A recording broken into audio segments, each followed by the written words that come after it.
மாதம் 1000 ரூபாய் வருது. பிள்ளைங்களுக்கு ஏதாவது மாத்திரை மருந்தோ ஏதோ ஒன்று வாங்க எனக்கு ரொம்ப உதவியாக இருக்குது. பேருந்து வந்து முதல்லலாம் வந்து பஸ்ஸுக்கு நிற்கணும்னா ஐயோ 10 ரூபாய் ஆகுமே, ஐயோ 20 ரூபாய் ஆகுமே அப்படி யோசிச்சு நிற்போம். இது ரொம்ப பயனுள்ளதாக இருக்குது எங்களுக்கு. இந்த காலை உணவு திட்டம் ஸ்கூலில் கொண்டு வந்தது ரொம்ப யூஸ்ஃபுல்லாக இருக்குது. ஏன்னா இப்போ வந்து ஒரு ப்ரோக்ராம் சீக்கிரம் வாங்கன்னு சொல்லும் போது நாங்கள் எதுவுமே சமைக்க முடியாது. உடனே அந்த குழந்தைங்களை கூட்டிகிட்டு வாங்கம்மா ஸ்கூலில் டிஃபன் இருக்குது போய் சாப்பிடலாம் வாங்கன்னு கூட்டிகிட்டு வரோம். எங்களை மாதிரி பெண்களுக்கு, வேலைக்கு போகிற பெண்களுக்கு இதெல்லாம் இந்த உதவி திட்டமெல்லாம் ரொம்ப யூஸ்ஃபுல்லாக இருக்குது. இந்த மாதம் 1000 ரூபான்றது வந்து எங்களுக்கு பெரிய தொகையாக இருக்குது. ஏதாச்சும் ஒரு மருந்து வாங்குறதோ, ஒரு ப்ரைவேட் ஹாஸ்பிட்டலுக்கு போகிறதோ, இல்லை சப்போஸ் ஏதாச்சும் காலி ஆகிடுச்சுன்னா கூட அதுக்கு செலவு பண்ணுறதோ.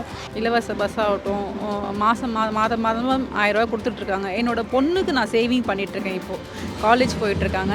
ஸோ சேவிங் பண்ணிகிட்ருக்கேன். கவர்மெண்ட் ஸ்கூலில் தான் படித்தாங்க. சென்னை நந்தனம் கவர்மெண்ட் ஸ்கூலில் படித்தாங்க. அங்கே வந்துட்டு இப்போ செல்லம்மா காலேஜ் கவர்மெண்ட் அங்கே போயிட்டுருக்காங்க. ஸோ ரொம்ப பலனுள்ளதாக நாங்கள் யூஸ் பண்ணிகிட்ருக்கோங்க சார்.